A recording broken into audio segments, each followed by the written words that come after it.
Hi, this is Dr. Pawan Saagar. I am a practicing homeopathic physician from Tumkur, Karnataka, India. In today's video, I am going to continue to explain about irritable bowel syndrome. This is the part 2 for my video about irritable bowel syndrome. I have already made a detailed video on what is irritable bowel syndrome and what are the causes for irritable bowel syndrome. You can check that out on the part 1 of my video regarding irritable bowel syndrome. I will also attach a link in the description below for you to go and watch that video as well. In today's video, I am going to explain about the symptoms of irritable bowel syndrome and also what you can do if you are suffering from irritable bowel syndrome. I will give you a few tips and I'll give you what is the treatment for irritable bowel syndrome. So in people who suffer from irritable bowel syndrome, we see three common symptoms, that is abdominal pain, constipation and diarrhea. So these can be present in different forms, that is abdominal pain along with constipation, or abdominal pain along with diarrhea, or abdominal pain with constipation alternating with diarrhea. So this is like a very common symptom that we see in all patients. Apart from this, there are other symptoms too. For example, it is if a person eats, a person who is suffering from IBS, if he eats, he will immediately feel like going and passing stools. So this is called as postprandial tenesmus. So when you eat or after you finish eating, you will feel like going and passing stools, even though sometimes you don't really pass anything. It is only just you going to try passing stools and it will be ending up with farting, or in many people it can be diarrhea as well. And another important symptom is that people get the abdominal pain when they start eating. So once you start eating, you're going to have abdominal pain. So once this abdominal pain starts, you will feel like going and passing stools. Where only when you pass stools, your abdominal pain is going to be relieved. So these are some important symptoms that people suffer from when they have irritable bowel syndrome. Apart from this, there are other symptoms like bloating, excessive gas formation, excessive farting and heartburn. So these are all the symptoms that are related to your gut, that are related to your intestines or your bowels. Apart from these symptoms which are related to your gut, there are other symptoms that you might have if you are suffering from irritable bowel syndrome.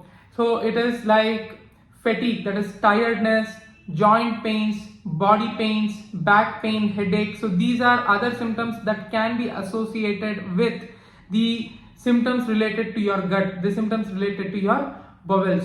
So I hope you have an idea about what the symptoms look like if you are suffering from IBS and when you should go and see a doctor. What are the symptoms that you are facing for which you want to seek the doctor's help?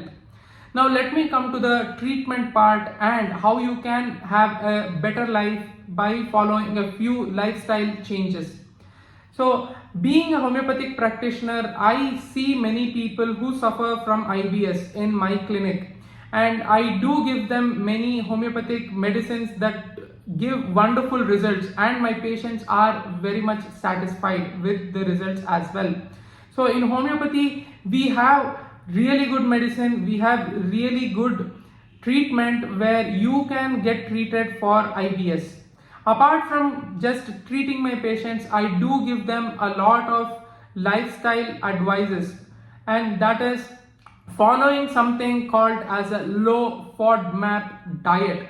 So let us understand what this FODMAPs mean. So it is just a fermentable oligosaccharide, disaccharide and monosaccharide and polyols. To make you understand what this is in a very simple way, I am going to explain it to you. So it just means that these are carbohydrates which do not get absorbed in your small intestine. So all what we eat usually gets absorbed in our small intestine and then moves forward into our large intestine. But these foods that fall under the category of FODMAPs do not get absorbed in your small intestine. So what happens is that it goes to your large intestine as well without being absorbed. Now what happens in the large intestine is that it starts fermenting. So this process of fermentation is what gives you a bloated feeling. Sometimes it gives you an excessive gas formation and abdominal pain, which is followed by diarrhea or constipation. So that is what happens. That is how your symptoms get precipitated if you are suffering from irritable bowel syndrome. Now I am going to give you a list of foods that fall under this FODMAPs category. So we usually recommend people to have a low FODMAPs diet. So let's look into what foods fall under this category of FODMAPs. So let me start it with dairy products, because a lot of us do consume dairy on a daily basis.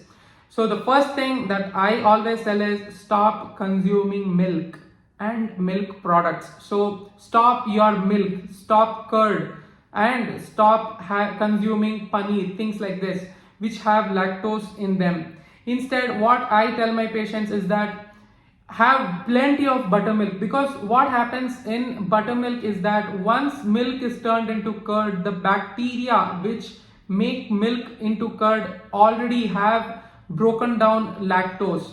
Now when you make the curd into buttermilk, the fat content is also removed. But what is an advantage is that the buttermilk that you consume is fermented, so it gives your gut a lot of microbiome, a lot of probiotic, which is going to help if you are suffering from diarrhea.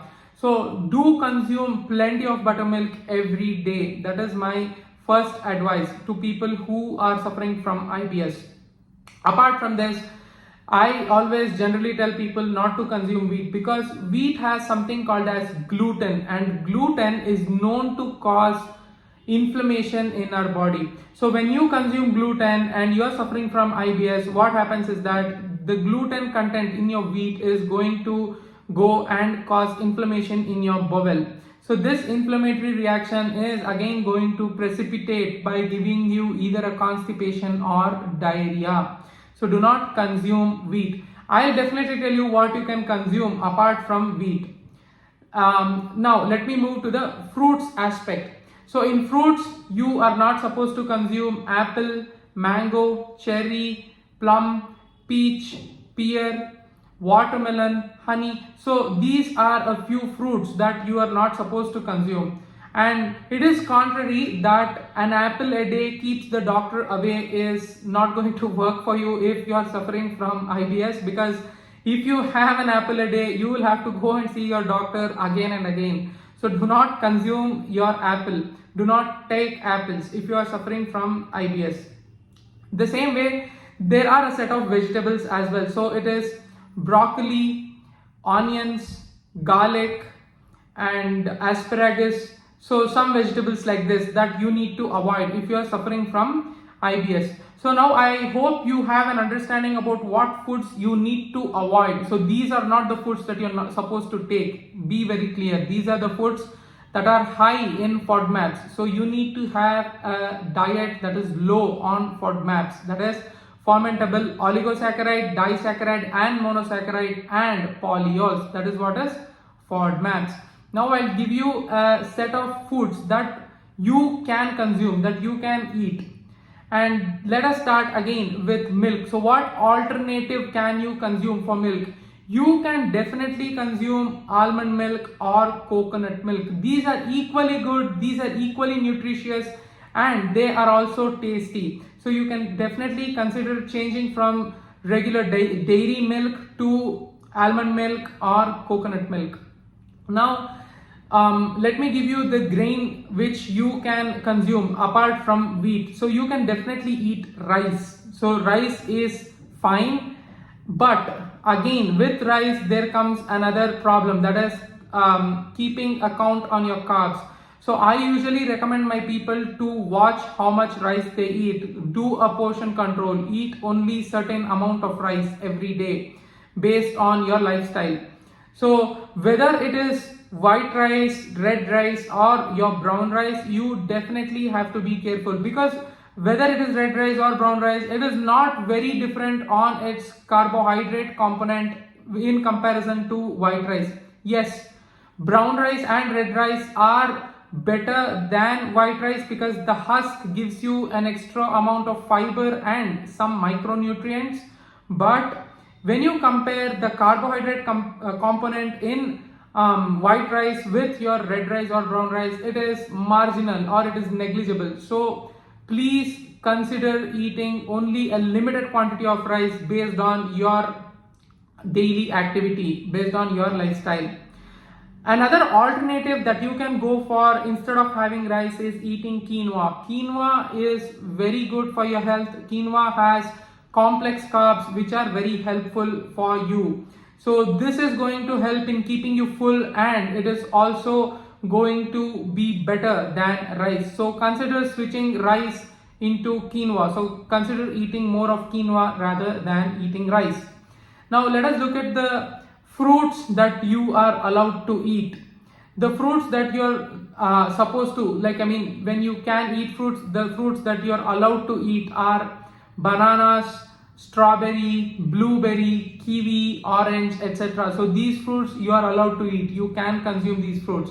And then in the same way, the vegetables that you can eat are cucumbers, lettuce, brinjal, or also called as eggplant. So these are some vegetables that you can definitely eat. Now I am going to tell you one thing, that is, I have not made a complete list of foods that should be avoided and that should not be avoided. So you should definitely go and look for the food items that fall under FODMAPs and food items that do not fall under the category of FODMAPs. And based on that, you will have an idea about what you can eat and how much you can eat of that. So I hope you have a clarity about the diet part. Apart from dieting, what I also tell my patients is that you should stay physically active, because dieting alone is not a solution. It is always going to go hand in hand with the physical activity that you have. So I always tell my patients to walk at least 8 to 10,000 steps. Especially for those who suffer from irritable bowel syndrome, I recommend them that they go on walks early in the morning and in the evening, because that is also going to make them calm. That is going to relax their mind. Because in many people who suffer from IBS, it is mainly the psychological factor that plays an important role in making them have irritable bowel syndrome. Along with this, what I also tell is that you should take short walks after you have each meal in a day. That is, go on a short walk after breakfast, lunch and dinner. It could be as short as 10 to 15 minutes. That is totally fine. But consider that. Make that a lifestyle, because that is going to keep you more healthy. That is going to improve your living, and that is going to give you a better life. So this, I hope, is going to help you in understanding what is IBS. And along with all this, especially for people who suffer from IBS, try to practice pranayama, that is breathing exercises. Try to do meditation. Try to include yoga in your life. So all of this is definitely going to make you have a better life, and it is definitely going to significantly make a change in your life if you are suffering from IBS. So considering yoga, pranayama, walking and eating early, that is finishing your dinner before 7 p.m. So all these lifestyle changes are going to make a big difference, a significant difference in your life. So I hope this video was helpful. I hope you guys enjoyed this video. Do let me know what you felt about this video in the comments below. And you can definitely tell me what other topics you are interested in knowing about, what other topics that you want to explore, and I'll definitely be able to get them to you. I'll definitely be able to explain them to you in the way you understand. So with this, I'm going to end this video. Thank you so much.